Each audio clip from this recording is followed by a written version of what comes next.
Well, good afternoon, World of Railways viewers. Thanks for checking in on what is an exciting day for TT gauge modelers and collectors alike, because Heljan has revealed its latest RTR locomotive. Here to tell us all about it is Heljan UK's Ben Jones. Hi, Ben. Thanks for joining us. How are you? Yeah, very well, thank you. Yeah, glad to have you with us today. So, TT, how did this all come about? Well, we've been talking about it for several years. It's obviously a scale that people have a fondness for, dating back to the old Triang TT in the 50s and 60s. But of course, it's not been around in the UK for 50 years. But it's actually quite a healthy scale in continental Europe. So we think there's potentially some demand for it in the UK. I mean, this is a bold move, isn't it? You're sort of putting a step forward ahead of all the other manufacturers. So you've got the Class 31 planned to arrive late 2023, but you've also indicated that there might be a potential Hunslet austerity and a Class 08 that have been identified as having potential too.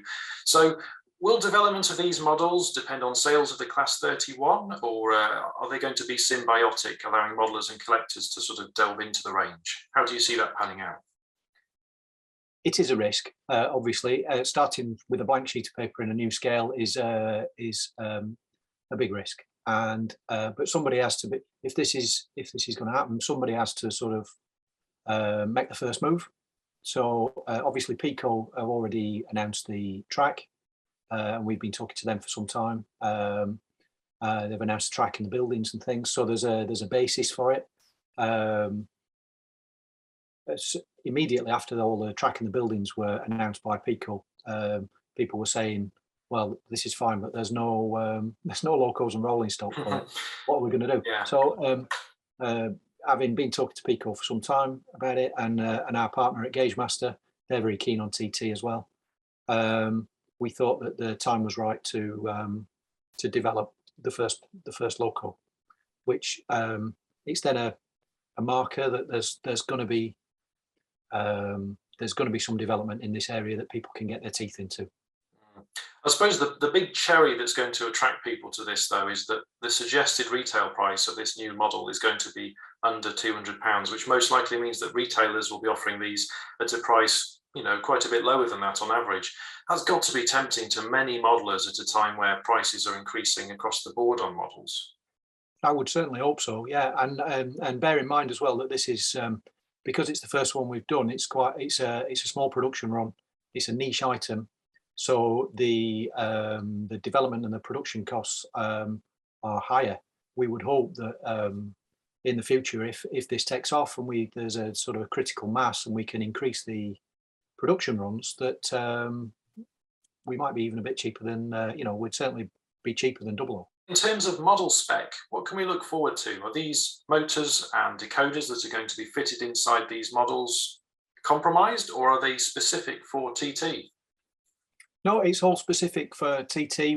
These are designed from the ground up, these models, and they'll use widely acknowledged and accepted industry norms that other TT manufacturers use for things like couplings and wheel profiles, things like that. So it'll be standard, and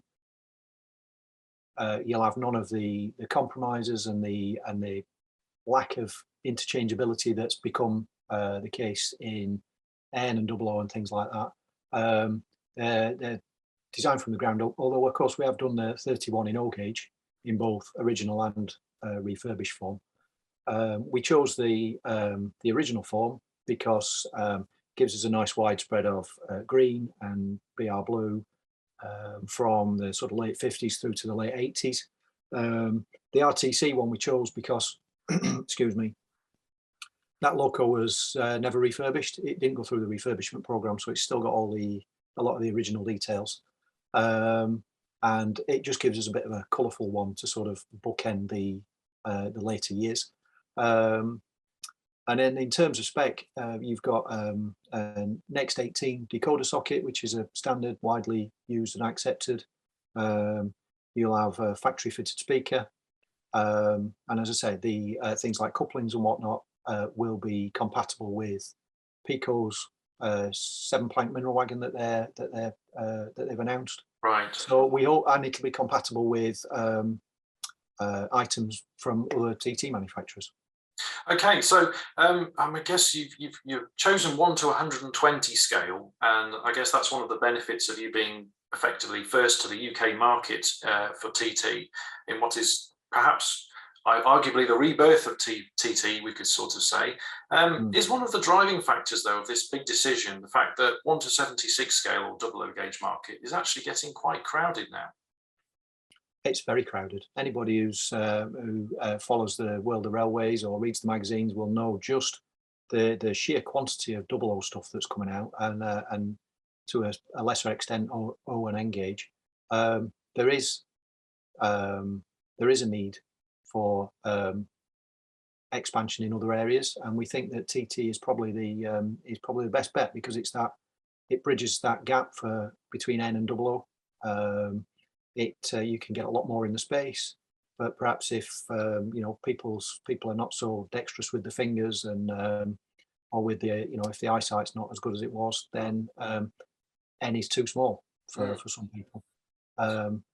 So in TT you can get just about all the features that you get in double O, just in a smaller package. I agree. I think it's going to be really exciting to see how TT has come from sort of 50 years ago in terms of the modern progress we've got in tooling now. I mean, already N gauge is pretty impressive in what you're able to achieve, and I think TT, that sort of in between scale, is going to be beautiful to see how that detail's really captured. I'm really looking forward to it.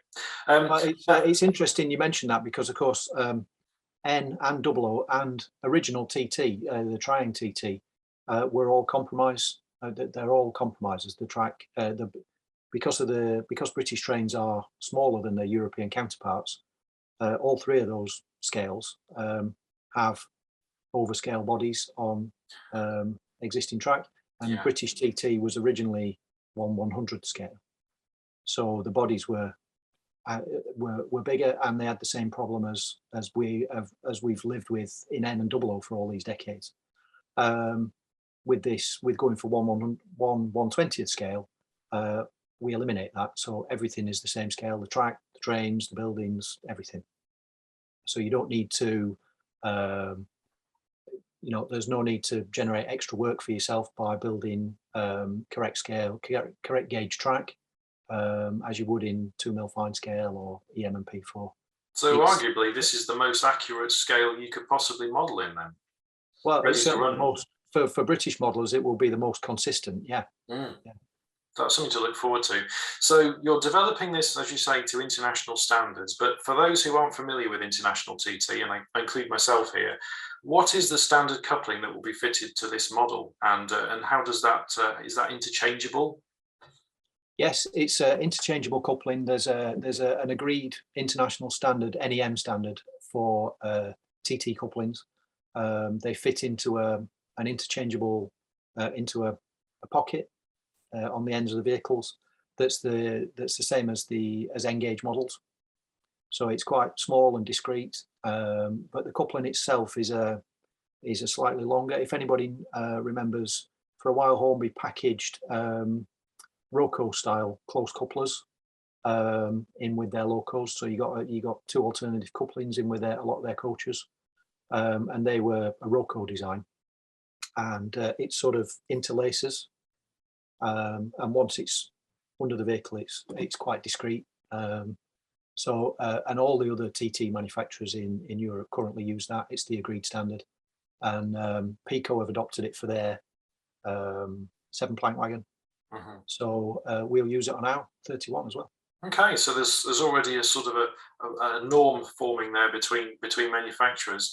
Now, as Heljan played a large role in being the first to arguably manufacture a fine-scale diesel locomotive for 7mm the foot scale, the scale which is now much more widespread than it was, say, 15 or 20 years ago. Can you see the same happening in TT? Is that the plan? I would hope so. That would be fantastic if it took off in the same way that O gauge has done. Yeah, I mean, obviously Heljan played a the key role in kicking that off, sort of 15, almost 20 years ago, with the IMEC, and its O gauge has obviously developed beyond anybody's expectations, I think. And also, of course, we did it with 009 as well, with the Linton and Barnstaple locos, in conjunction with Pico producing the rolling stock. We were the first to sort of make the jump into that area as well.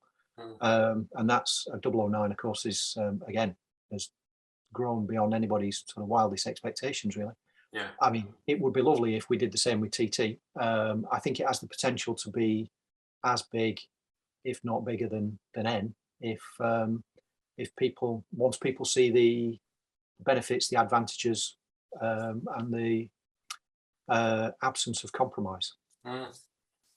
Well, I know I can't wait to see the development of the model. Ben, many thanks for your time, and yeah, we can't wait to see a running sample here on World of Railways. Thank you very much. Thanks, Howard. It's great to talk to you. No worries. Cheers.